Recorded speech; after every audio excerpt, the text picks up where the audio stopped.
Selamat siang pemirsa, Berita Nusantara kembali menyapa Anda pada hari ini. Sejumlah berita aktual akan kami sajikan untuk Anda. Bersama saya Haifatunisa, inilah Berita Nusantara selengkapnya.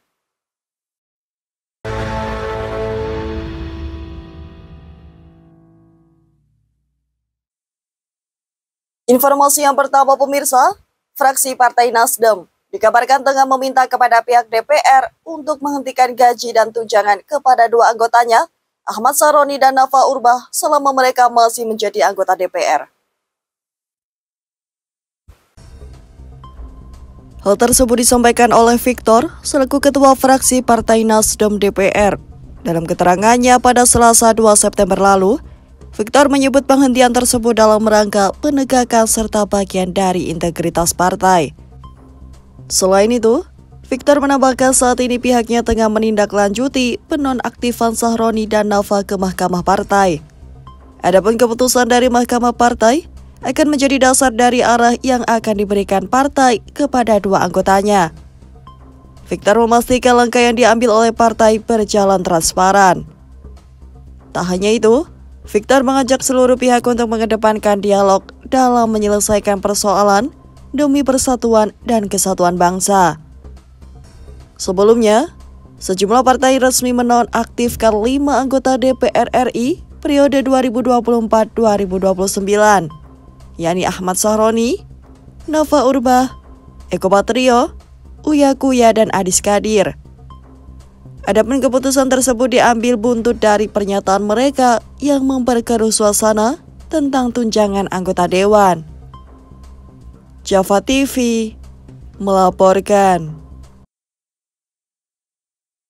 Informasi berikutnya pemirsa, musim kemarau selalu menjadi momok bagi warga di sejumlah daerah, tak terkecuali warga di Kabupaten Tegal, Jawa Tengah, yang hingga kini melestarikan tradisi sintren untuk meminta hujan saat musim kemarau tiba. Tradisi sintren sudah dilakukan warga desa Wotgali, Kabupaten Tegal secara turun-temurun, utamanya saat musim kemarau tiba. Tradisi ini digelar untuk memohon hujan kepada Yang Maha Kuasa agar musim kemarau tidak berkepanjangan, yang bisa berdampak kekeringan. Biasanya tradisi ini digelar di tempat terbuka dan disaksikan warga yang ikut memanjatkan doa kepada Sang Pencipta agar harapan turun hujan segera terkabul. Itu budaya tradisi di desa kami. Apabila ada acara-acara tertentu, sintren itu biasa dilaksanakan. Terus apalagi kalau sedang keadaan kemarau, terkadang sintren itu bisa membuat turun hujan. Ritual sintren dipandu oleh seorang pawang. Sintren dimainkan oleh wanita perawan dan harus dalam kondisi suci. Nantinya, pemain sintren akan berdandan cantik di dalam kurungan. Betul itu. Jadi setelah misalnya minta buat kalau biar terang kelamaan biar hujan, itu dimainkan sintren itu. Yang menjadi sintren tentunya orang yang satu belum berkeluarga dan keadaan tidak haid atau men gitu, itu baru bisa jadi. Ritual tertentu yaitu ada sesaji, yaitu lengkap dengan daun kelapa hijau, dengan segala rupa macam sesaji gitu. Nah, terus ya tentu ada mantra sedikit buat biar jadi gitu. Ada doa-doanya. Pemain sintren yang telah selesai menjalani ritual akan menari-nari mengiringi alunan musik gamelan. Di sini, pertunjukan sintren yang mulai jarang ditemui menjadi hiburan gratis bagi para warga. Kuncoro Wijayanto, Java TV melaporkan. Dari pemerintahan pemirsa, organisasi pemuda Lintas Iman menyampaikan aspirasi kepada Presiden Prabowo dalam menanggapi berbagai aspirasi masyarakat dalam silaturahmi yang digelar di Istana Negara pada hari Senin lalu. Hal tersebut diungkapkan oleh salah satu organisasi yang diundang melalui Ketua Umum PP Pemuda Katolik, Stefanus Gusma, yang memberikan apresiasi atas keterbukaan Prabowo dalam mendengar serta menanggapi berbagai aspirasi yang berkembang di masyarakat. Membacakan di luar dugaan kami, beberapa harapan kami yang sebelum sempat kami sampaikan ke Pak Presiden ternyata sudah direspon baik dan sangat lugas dengan Bapak Presiden. Kami tentu menyampaikan apresiasi dan terima kasih atas pandangan, gagasan, dan tentu ternyata Bapak Presiden menyerap segala macam dinamika dan aspirasi dari masyarakat beberapa hari ini. Kami beri nama 8 harapan dari. Selain pemuda Katolik, ada pula organisasi GP Ansor. Melalui ketuanya, Adin Jauharudin, menyampaikan bahwa pihaknya telah memberikan instruksi kepada seluruh kadernya agar menjaga ketertiban dan keamanan di masyarakat. Selain itu, ia juga menambahkan bahwa langkah tersebut sangat penting untuk mempercepat pemulihan kehidupan sosial serta ekonomi di masyarakat. Java TV melaporkan. Selanjutnya, akhir-akhir ini pengguna SPBU Sel dan BP mengeluh kesulitan mencari bahan bakar minyak di SPBU tersebut. Hal tersebut dikarenakan dua operator tersebut mengalami kekosongan pada beberapa waktu belakangan. Namun ada baiknya bagi para pengendara untuk mencoba beralih ke SPBU lainnya sebagai alternatif agar tidak mengganggu aktivitas sehari-hari. Seperti yang diketahui, di Indonesia saat ini terdapat beberapa jenis operator SPBU selain Sel dan BP yang dapat digunakan sementara untuk menunggu rantai pasokan Sel dan BP pulih kembali. Salah satu operator tersebut yakni Pertamina. Alasannya dikarenakan jangkauan dari SPBU-nya yang sangat luas. Hampir di setiap kota dan daerah di tanah air lazim menjumpai SPBU dari Pertamina. Oleh karena itu, SPBU ini cocok untuk dijadikan alternatif. Adapun Vivo saat ini mulai muncul di beberapa kota besar di tanah air, sehingga penggunaan SPBU ini mulai tumbuh. Selain itu, pilihan bahan bakar dari operator ini juga lumayan, sehingga dapat dipilih sesuai dengan kebutuhan. Alternatif terakhir, pengedar juga dapat menggunakan bensin eceran yang dijual di pinggir jalan. Namun harga bensin eceran terbilang selisih karena pedagang eceran biasa membeli bensin dari Pertamina. Sementara itu, Presiden Direktur and Managing Director Mobility Sel Indonesia, Ingrid Hasibuan dalam keterangannya pada Rabu pekan lalu mengatakan, pihaknya membenarkan kekosongan beberapa jenis BBM di SPBU Sel. Namun ia belum bisa memastikan kapan stok tersebut kembali pulih. Java TV melaporkan. Berikutnya pemirsa, dengan rasa kepeduliannya kepada masyarakat, kini pemerintah Kabupaten Nganjuk kembali memberikan bantuan sosial berupa uang yang bersumber dari anggaran Dinas Sosial melalui dana alokasi umum tahun 2025 sebesar Rp1,5 juta per orang. Acara pemberian bantuan yang digelar di Pendopo KRT Sosrokusumo, Kabupaten Nganjuk pada Selasa 2 September 2025 dihadiri langsung oleh Bupati Kabupaten Nganjuk yaitu Marhen Jumadi. Selain itu, turut hadir Kepala Dinas Sosial Pemberdayaan Perempuan dan Perlindungan Anak Kabupaten Nganjuk dan tamu undangan lainnya. Marhen Jumadi dalam sambutannya mengatakan, sangat berterima kasih atas kehadiran para peserta penerima bansos dan juga tamu undangan atas kehadiran mereka di Pendopo KRT Sosrokusumo. Serta ia menuturkan bahwa ini sebuah bentuk kepedulian bersama untuk masyarakat. Selain dilaksanakan penyerahan bansos sejumlah 1,5 juta kepada ratusan peserta disabilitas, juga akan dilaksanakan pemberian bansos kepada para lansia. Kemudian pemberian bansos kepada anak-anak sekolah yang kurang mampu, dan selanjutnya memberikan bansos kepada para buruh. Alhamdulillah hari ini kita memberikan bantuan sosial ya, bansos. Kurang lebih totalnya kita nanti akan membagi satu disabilitas 1.500, 1.500.000, kemudian kurang lebih 325 orang. Kemudian nanti mungkin besok lusa nanti jadwalnya akan kirim bantuan untuk lansia yang paling banyak jumlahnya. Terus kemudian yang ketiga nanti bantuan anak-anak sekolah yang miskin. Kemudian yang keempat nanti bantuan untuk buruh-buruh tembakau ya. Petani tembakau yang kena tembakau ya. Ada 4 jenis bantuan kita. Ya, harapannya apa? Ya kita selalu bersama-sama. Mereka yang orang miskin, anak yang berkebutuhan khusus atau disabilitas itu, ya kita selalu berjuang bersama-sama saling menguatkan. Harapan saya itu tetap semangat semuanya. Sementara itu, Puguh, seorang ayah yang mendampingi putrinya penyandang disabilitas, penerima bansos yang berasal dari Kecamatan Ngeronggot, Kabupaten Nganjuk, itu ia mengaku senang karena telah mendapatkan bansos tersebut.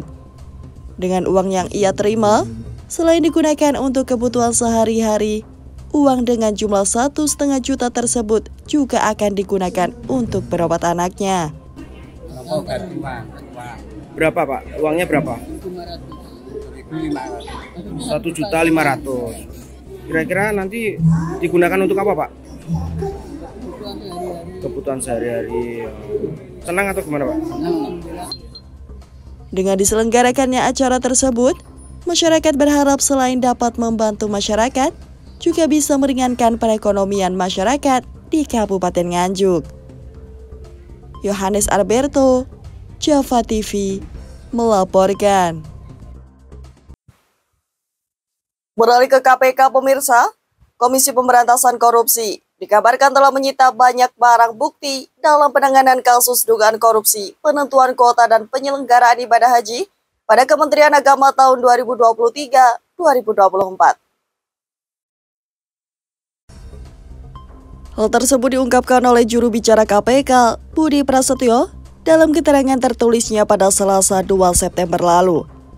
Budi mengungkap bahwa barang tersebut meliputi uang tunai senilai 26,5 miliar, kendaraan, hingga properti.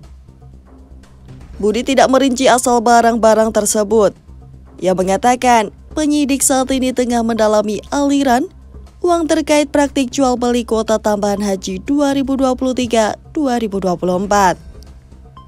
Dalam kasus tersebut, KPK telah memeriksa banyak saksi, antara lain mantan Menteri Agama Yakut Holil Qoumas, staf khusus Yakut yang merupakan Ketua PBNU, Isfah Abidal Aziz, serta pemilik agen perjalanan Maktur Travel Fuad Hasan Masyhur. Java TV melaporkan. Selanjutnya dari ranah pendidikan, anggota Komisi 10 DPR RI, Ledia Hanifah Amalia, dikabarkan mengusulkan agar pemerintah berani menambah anggaran pendidikan melebihi 20% dari APBN. Menurutnya, sebagian kebutuhan pendidikan masih belum terpenuhi, meskipun kementerian telah memiliki anggaran 20%. Sementara itu, Kementerian Keuangan atau Kemenku menyatakan bahwa anggaran pendidikan untuk RAPBN 2026 mencapai 757,8 triliun rupiah, yang setara dengan 20% dari APBN. Adapun rincian penggunaan anggaran tersebut dialokasikan melalui beberapa jalur, yakni pertama, transfer ke daerah sebesar 253,4 triliun rupiah untuk tunjangan guru, bantuan operasional sekolah, bantuan operasional pendidikan anak usia dini, BOP kesetaraan, dan tambahan penghasilan guru. Kedua, belanja kementerian lembaga atau KL sebesar 243,9 triliun rupiah yang didistribusikan ke berbagai kementerian, termasuk Kemendikdasmen, Kemendiktisaintek, dan Kemenak. Ketiga, program makan bergizi gratis atau MBG mendapatkan alokasi 223,6 triliun rupiah untuk menjangkau 71,9 juta siswa dan santri. Dan keempat, dana sebesar 37 triliun rupiah untuk program seperti beasiswa LPDP, penelitian, dukungan untuk perguruan tinggi negeri Badan Hukum atau PTNBH, dan revitalisasi sekolah. Java TV melaporkan. Selanjutnya dari Kementerian Keuangan pemirsa, Menteri Keuangan Sri Mulyani membantah tuduhan bahwa pemerintah memotong anggaran pemerintah daerah. Adapun bantahan tersebut diberikan oleh Sri menyusul dana transfer ke daerah yang susut pada 2026. Menurut keterangan Sri pada Selasa 2 September lalu, dalam sebuah rapat virtual, Sri menyebut bahwa TKD di RAPBN atau Rancangan Anggaran Pendapatan dan Belanja Negara 2026 hanya sebesar 650 triliun, yang dinilai menurun dari tahun 2025 yang menyentuh 919 triliun. Oleh karena itu, Sri mengklaim bahwa masyarakat merasakan manfaat dari penurunan belanja negara tersebut. Sri membeberkan bahwa pemerintah pusat tengah merancang skema pembelanjaan yang diklaim akan dirasakan langsung oleh masyarakat. Antara lain yakni program Keluarga Harapan, bantuan iuran JKN, renovasi dan revitalisasi sekolah, MBG, sekolah rakyat, program perumahan, pendanaan Kopdes, tunjangan profesi guru, subsidi energi, lumbung pangan, pendanaan Bulog, hingga pembangunan kampung nelayan. Java TV melaporkan. Beralih ke Kementerian Perdagangan pemirsa, Kementerian Perdagangan menyebut bahwa pelarangan live di aplikasi TikTok hingga Instagram tidak berdampak terhadap perdagangan online. Hal tersebut diungkapkan oleh Dirjen Perdagangan Dalam Negeri, Iqbal Sofwan, dalam keterangannya pada Senin 1 September lalu. Ia menyebut bahwa live berjualan di TikTok dan media sosial tidak sesuai dengan fungsinya. Ia menyebut bahwa larangan live hanya berlaku pada aksi unjuk rasa pekan lalu. Oleh karena itu, Iqbal menyebut bahwa tidak ada dampak dalam transaksi perdagangan. Sementara itu, Iqbal menyebut bahwa distribusi barang sangat berdampak imbas aksi demonstrasi besar-besaran. Namun ia menyebut bahwa dampaknya sangat minim dan bisa diantisipasi. Java TV melaporkan. Informasi terakhir sekaligus penutup pemirsa, Komisi Pemberantasan Korupsi dikabarkan mengusut calon haji khusus yang baru mendaftar namun bisa berangkat tanpa mengantri di kasus dugaan korupsi penyelenggaraan kuota haji tahun 2023-2024. Hal tersebut disampaikan oleh juru bicara KPK Budi Prasetyo dalam keterangan pada Senin 1 September lalu. Budi mengungkap bahwa penyusutan tersebut dilakukan usai KPK menggali keterangan kepada 4 saksi yang dipanggil KPK. Selain itu, Budi menambahkan bahwa keempat saksi tersebut diperiksa mengenai proses dalam mendapatkan kuota haji tambahan tahun 2024 lalu. Adapun keempat saksi tersebut adalah staf keuangan Asosiasi Majelis Utama Travel Indonesia Arahan Haji dan Umroh, Ahmad Ruhyadin, manajer operasional PT Zahra Auto Mandiri atau Uhutur periode Oktober 2024 sampai sekarang, Ari Prasetyo, Ketua Umum Kesatuan Travel Haji Umroh Indonesia atau Kesturi, Asrul Aziz Taba, dan staf PT Anugrah Citra Mulia, Eris Herlambang. Sebelumnya pada 9 Agustus lalu, KPK mengumumkan tengah memulai penyidikan perkara dugaan korupsi dalam penentuan kuota dan penyelenggaraan ibadah haji pada Kemenak tahun 2023-2024. Java TV melaporkan. Baik pemirsa, informasi tadi sekaligus menjadi penutup perjumpaan kita hari ini. Saya Haifatunisa dan segenap tim redaksi yang bertugas pamit undur diri. Selamat siang, salam berita Nusantara.